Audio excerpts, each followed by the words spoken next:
Hello viewers, আজকে আমরা জানবো চর্মরোগ সম্পর্কে। চর্মরোগ সম্পর্কে চর্মরোগ বা ত্বকের সমস্যা কোনো একটি নির্দিষ্ট কারণে হয় না। এটি সাধারণত অভ্যন্তরীণ শারীরিক অবস্থা। বাহ্যিক পরিবেশ এবং জীবনযাত্রার অভ্যাসের জটিল মিশ্র প্রতিক্রিয়ার ফল এ ধরনের সমস্যা হয়ে থাকে। 1 নম্বরে আমরা জানবো সংক্রমণ মানে ইনফেকশন। 1 নম্বরে হলো ব্যাকটেরিয়া স্টাফাইলোক্কাস। এই স্টাফাইলোক্কাস বা স্টেপটোকাস সংক্রমণের ফলে ফোড়া, ইম্পেটিগো ইত্যাদি হয়ে থাকে। 2 নম্বরে আমরা জানবো ভাইরাস সম্পর্কে। হারপিস ভাইরাস, চিকেন পক্স বা আসিলের মতো সংক্রমণ বা আসিলের মতো সমস্যা ভাইরাসের কারণে হয়।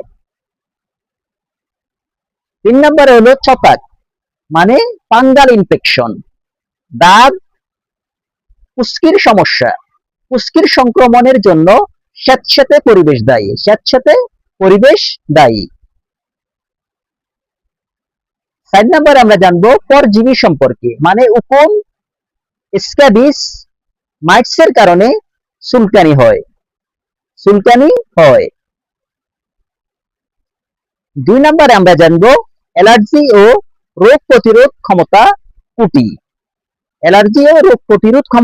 ত্রুটি। 1 নম্বর হলো শরীর রোগ প্রতিরোধ ক্ষমতা ক্ষতিকর নয় এমন বস্তুর বিরুদ্ধে অতি প্রতিক্রিয়া দেখালে অ্যালার্জি জনিত র্যাশ হতে পারে।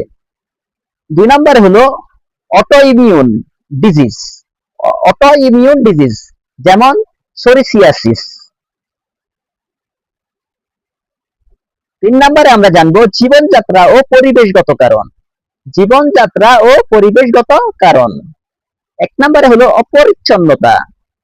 2 নম্বরে হলো অতিরিক্ত গরম। 3 নম্বরে হলো আর্দ্রতা। 4 নম্বরে হলো অতিরিক্ত শীতে ত্বক শুষ্ক হয়ে নানান সমস্যা তৈরি হতে পারে।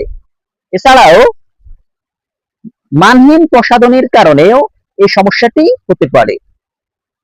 4 নম্বরে আমরা জানবো জিনগত কারণ। একজিমা, সোরিয়াসিসের মতো রোগগুলো বংশগতভাবে পরিবারের সদস্যদের মধ্যে দেখা দিতে পারে। 5 নম্বরে আমরা জানবো হরমোনের পরিবর্তন। বয়স সন্ধিকালে, গর্ভাবস্থায় হরমোনের তারতম্যের কারণে ব্রণ হওয়ার প্রবণতা বাড়ে। 6 নম্বরে আমরা জানবো অভ্যন্তরীণ শারীরিক অসুস্থতা। 1 নম্বরে হলো ডায়াবেটিস। 2 নম্বরে হলো পুষ্টির অভাব। 3 নম্বরে হলো যকৃত বা কিডনির সমস্যা। কিডনির লক্ষণ অনেক সময় ত্বকে প্রকাশ পায়। 7 নম্বরে হলো সূর্যের আলো মানে ইউভি রেডিয়েশন। দীর্ঘক্ষণ কড়া রোদে থাকলে সানবার্ন বা ত্বকের দীর্ঘমেয়াদী ক্ষতি হতে পারে। আরো জানতে ভিজিট করুন তাকওয়া মেডিসিন শপ ইদ্রিস সিনা হাসপাতালের নিচতলা, মাইজদি, নোয়াখালী।